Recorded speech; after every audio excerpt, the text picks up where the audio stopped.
Continuous black busters నుండి continuous flops వరకు ఎందుకు ఈ ట్రాన్సిషన్? తీస్తే బ్లాక్ బస్టర్స్ నుండి మెల్లగా మినిమం గ్యారంటీ ఫిలిమ్స్ వరకు, ఆ తర్వాత వన్ టైం వాచబుల్ సినిమాలకి, ఇంకా అక్కడ నుండి మీరైనా ఆ సినిమాలు తీసింది అనేంత వరకు అసలేంది? పూరి జగన్నాథ్ గారి కంబ్యాక్ జరుగుతుందా any time soon, or is he a maverick just lost in time?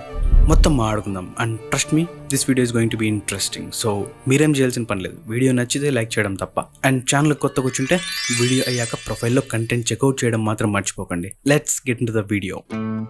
Puri Jagannath more than a film maker, is a humble human being. మన లైఫ్లో ఒక్కసారైనా సరే ఆయన మ్యూజిక్స్ వినే ఉంటాం. ఇన్ఫ్యాక్ట్ కొన్నిసార్లు కొత్త వాటి గురించి వెయిట్ కూడా చేసేవాళ్ళం. లైఫ్ అంతా ప్రూవ్ చేసుకుంటూ బతకలేం. పొజిషన్ లేదా సక్సెస్లో ఉన్నప్పుడే అందరికీ గుర్తుంటాం, తర్వాత అందరూ మళ్ళీ మర్చిపోతారు. ఎంత కని దిగిపోతా, ఎంత కని దిగులవుతా, రాని మమకారం. బిజినెస్ మ్యాన్ సినిమా అయితే సీక్వెన్సెస్ లాగా తీశారంట, కథ పూర్తిగా లేకుండా.